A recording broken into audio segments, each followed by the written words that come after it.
Bab 2. Proses-proses sosial. D. Kehidupan yang terasing. Pentingnya kontak dan komunikasi bagi terwujudnya interaksi sosial dapat diuji terhadap suatu kehidupan yang terasing. Isolation.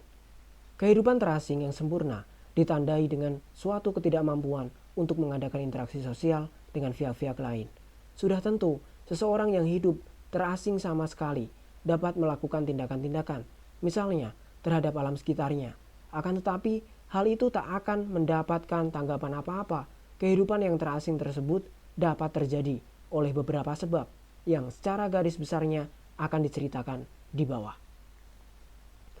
Kehidupan terasing dapat disebabkan karena secara badaniah, seseorang sama sekali diasingkan dari hubungan dengan orang-orang lainnya.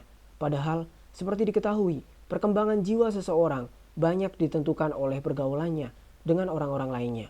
Banyak contoh-contoh di mana anak-anak yang sejak kecilnya diasingkan dari pergaulan dengan orang-orang lain mempunyai kelakuan-kelakuan yang mirip dengan hewan. Mereka tak dapat berbicara dan tak dapat berperikelakuan sebagai manusia biasa. Secara fisik saja, mereka tampaknya sebagai manusia, tetapi perkembangan jiwanya jauh terbelakang.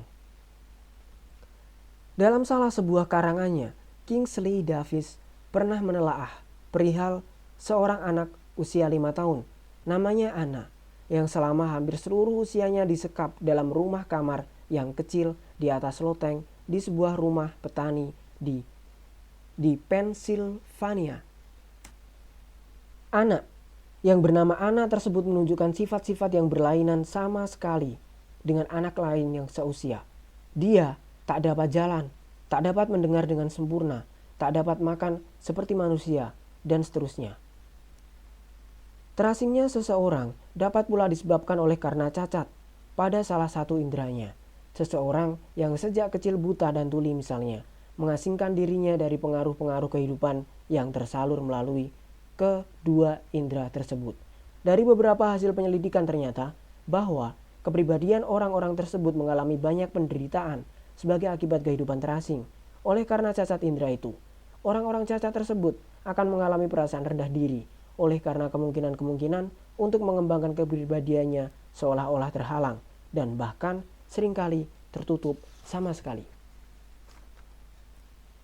Terasingnya seseorang mungkin juga disebabkan karena pengaruh perbedaan ras atau kebudayaan yang kemudian menimbulkan prasangka-prasangka. Misalnya, seorang Amerika yang untuk pertama kalinya pergi ke Jakarta dan dengan segera dapat dikenal sebagai orang asing. Seringkali terjadi bahwa hal itu disebabkan karena prasangka-prasangka terhadap suatu ras tertentu. Misalnya, sebagaimana halnya orang-orang negro di beberapa negara bagian Amerika Serikat. Lain contoh adalah, misalnya, di tempat-tempat di mana penduduknya memeluk suatu agama tertentu dengan kuatnya. Orang yang berlainan agama akan merasa dirinya tersingkir dari pergaulan atau dengan sengaja disingkirkan. Pada masyarakat yang berkasta, di mana gerak sosial vertikal hampir-hampir tak terjadi, terasingnya seseorang dari kasta tertentu, biasanya warga kasta rendahan apabila berada di kalangan kasta lainnya, kasta yang tertinggi, dapat pula terjadi. Keadaan demikian juga merupakan suatu penghalang terhadap terjadinya suatu interaksi sosial. Pada beberapa suku bangsa di Indonesia yang tertutup atau terasing dan kurang mengadakan hubungan dengan dunia luar, agak sulit juga untuk mengadakan suatu interaksi sosial. Hal ini antara lain disebabkan oleh karena adanya suatu prasangka buruk terhadap warga-warga suku bangsa lain dan juga terhadap pengaruh-pengaruh yang masuk dari luar yang dikhawatirkan akan dapat merusak norma-norma yang tradisional. Atas dasar prasangka demikian, sulit untuk mengadakan interaksi sosial oleh karena komunikasi tak dapat berlangsung dengan baik.